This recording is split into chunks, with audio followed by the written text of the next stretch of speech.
Estamos acá y estamos cada uno en su casa, toma el tren. ¿Es seguro viajar en tren hoy en Argentina? Bienvenido. Gracias por la invitación. Sí, el sistema ferroviario es intrínsecamente más seguro que cualquier otro sistema de transporte terrestre. Infinitamente más seguro que salir a la calle y cruzarse con un montón de personas que tienen el registro, no sabemos bien cómo lo recibieron, sin ningún profesionalismo, porque hay un montón de actores en la vía pública que no son profesionales. Y el sistema ferroviario es un sistema separado del resto de los, digamos, de todo lo que pasa en la calle. Es un sistema donde todos los que intervienen son profesionales. O sea, no hay ningún improvisado dentro del sistema ferroviario en el día a día. Gente que hace todos los días lo mismo, que hace muchas veces una sola tarea, ¿no? El señalero es señalero, el que mantiene vías, el conductor es conductor. Por lo tanto, en términos generales uno puede decir que el sistema ferroviario es un sistema muchísimo más seguro que cualquier otro modo de transporte, tomado con cualquier indicador. Otro modo de transporte. Cualquier indicador que tomemos, donde comparemos accidentes, lesionados o muertos por pasajero transportado o por pasajero kilómetro transportado, tiene los niveles de seguridad parecidos a los del avión, ¿no? Espera, pausa. A ver, es la primera entrada de Germán. Tranquiliza por un lado y por el otro lado te llena de inquietudes, porque decís, bueno, pero venimos de ver algo que no tiene nada que ver con el diagnóstico positivo que das. Claro, pero yo lo escucho y no voy a discutir con usted porque usted es un entendido. Ahora lo que digo es, uno a veces está parado en una barrera y ve un banderillero parado con una bandera en su mano que se para y que de repente levanta la barrera y dice que sí. ¿Eso forma parte de la super seguridad que tenemos? Mira, voy con el changuito, junto 3 preguntas y vas vos, Jorge. Mira, yo que he vivido en Flores durante mucho tiempo, esta idea de que el tren está abstraído de la ciudad, conociendo el cruce de Nazca y La Barrera, digo, me parece que es un desastre. Y además, te cuento una historia. Mi abuelo falleció a los 25 años en un accidente de tren. 2 trenes que chocaron de frente en la estación Castelar. Uno salió por el techo de la estación a principios de los años 50. Puede ser cierto, absolutamente cierto, que la tasa de accidentología es menor que el auto, porque el auto tiene accidentología como nada, digamos. De todas formas, cada vez que vemos una, no deja de ser una tragedia, digamos. Y se vive así, las personas que lo sufren de esa manera. Vos tenés en tu historia familiar, una tragedia, o sea, ya tenés una mirada. Bien, esto Sí. no estaba preparado, Germán. Bueno, después de esto, pero bueno, quiero agregar algo más, que cuando se cuenta el hecho y uno sabe que parte importante fue el robo de cables, Sí, y que claro. después te dicen, bueno, no, es común, y por eso no andaba el semáforo, que era lo que tenía que usarse, la famosa señalética, es un semáforo rojo-verde, se puede pasar o no, que eso se reemplaza por una persona. Cuando no funciona, uno ve, pero robo de cables parece algo, digamos, demasiado poco sofisticado a la hora de arreglarlo, de reponerlo. Bien. Por eso, perdón, parece... Todo junto tenés que contestar. Bien, a ver, primero, cuando digo la tasa de accidentes es a los pasajeros, lo que menciona Jorge, obviamente, cuando a uno le pasa es el 100% de la estadística, ¿no? El 100% de la estadística. Ahora, vamos a diferenciar. Una cosa es lo que mencionó él, que es la interacción entre el tren y la barrera y los vehículos que pasan, que en general, son más de imprudencia de conductores que de impericia del conductor del tren. El conductor del tren no puede frenar a tiempo cuando ve un coche que pasa, ¿no? Entonces, yo cuando me refiero al pasajero de tren. Esto es lo mismo que el pasajero de colectivo. El pasajero de colectivo en general tiene una tasa muy baja. Después, los colectivos muy baja de fallecidos, lesionados, etc. Ahora, después el colectivo, cuando interactúa con un ciclista, con un peatón, etc., puede tener participación en accidentes muy graves, igual que los camiones, ¿no es cierto? Pero los camioneros es una cosa, la otra cuestión es la interacción con los demás.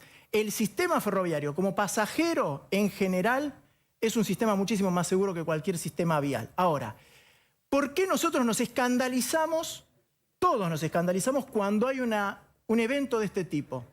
Porque justamente como no debería pasar, y hay un montón de condiciones para que esto no pase, y hay protocolos, incluso ante un robo de cables, es que todos nos alarmamos y entonces generamos capas de seguridad. ¿Qué son estas capas de seguridad? Bueno, sistemas de señalamiento para que no dependa todo de las personas y de que ¿no? el señor no cumplió con su tarea. Después hay sistemas más automatizados, como el sistema de detención automática de trenes. Nosotros, de hecho, al principio de la gestión...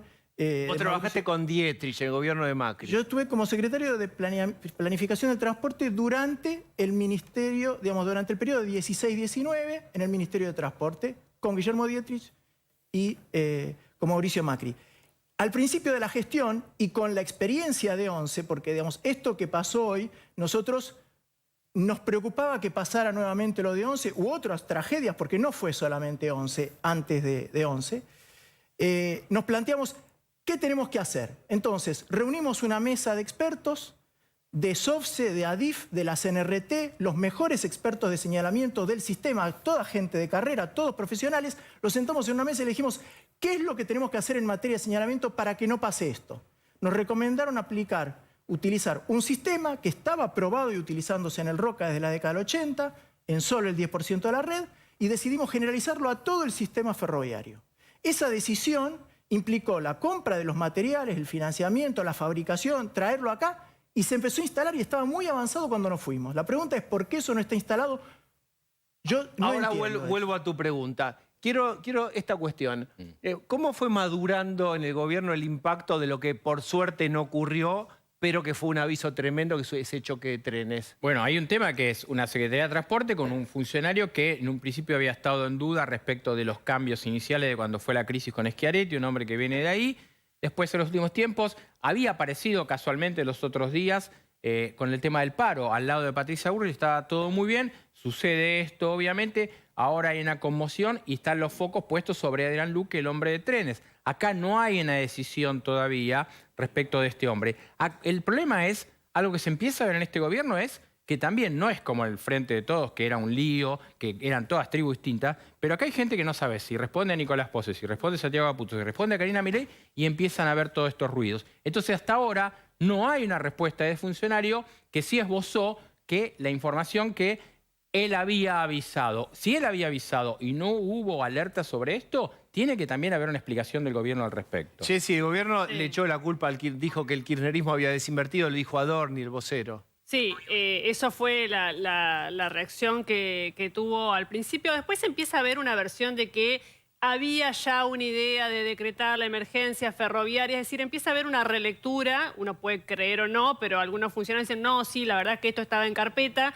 Hay un punto que es más general y acá hago una especie de me alejo del tema ferroviario y es el siguiente. El gobierno no completó el 60% de los cargos jerárquicos en la administración pública central. Estoy hablando de directores, subsecretarios para arriba. Esto parece algo que algunos sectores pueden decir, che, bien, porque es gente para pagar.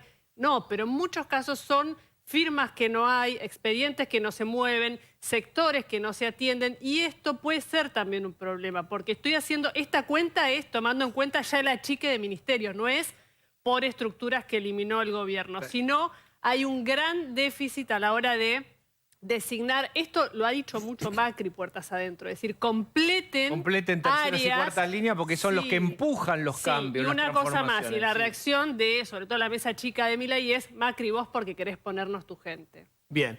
Jorge, si vos te alejás un poquito del cuadro de la situación, ¿cómo esto produce un hito, despierta, despabila, modifica, no modifica al curso del gobierno? Mira, yo veo la opinión, a la parte de la opinión pública que está todavía esperanzada con el gobierno de Milei en un estadio muy parecido a la idealización, digo, todavía.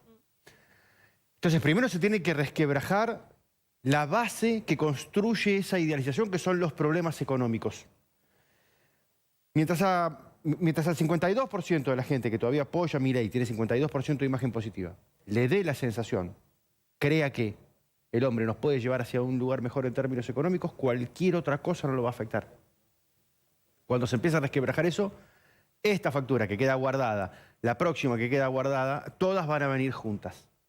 Cuando se idealiza a un presidente, eso que llamamos luna de miel, no importa ni esto, ni las formas, ni si es agresivo o no es agresivo, ni si tiene 5 perros o 4 perros, ni si son corruptos o no son corruptos, digo. Clarísimo. No importa nada. Bien.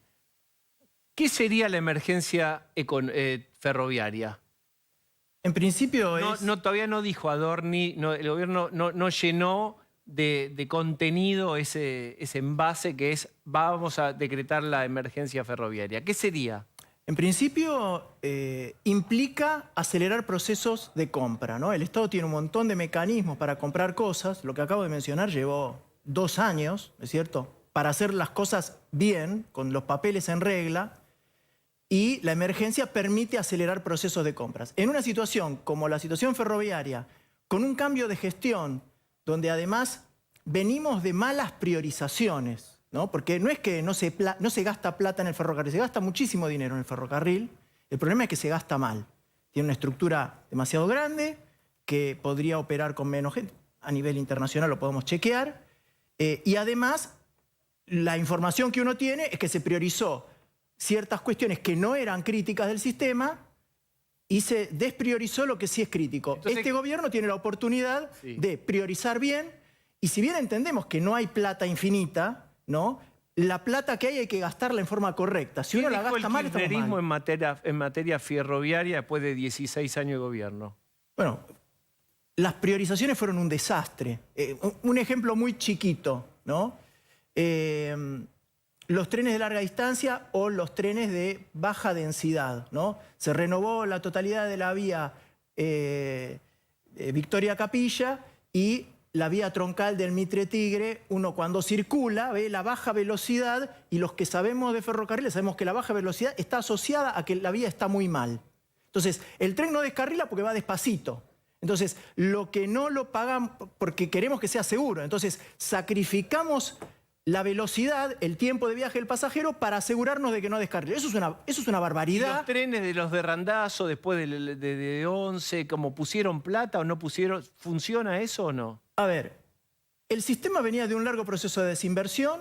Randazzo, por ejemplo, compró trenes nuevos. En una buena parte de los trenes metropolitanos son relativamente nuevos. 10 años para un ferrocarril son trenes relativamente nuevos. Uno se da cuenta cuando sube. No todo, hay una parte que falta, pero la gran mayoría son trenes relativamente nuevos. Pero también sabemos que hay un ciclo de mantenimiento en todo el mundo, que a los 10 años hay que hacerle mantenimiento pesado.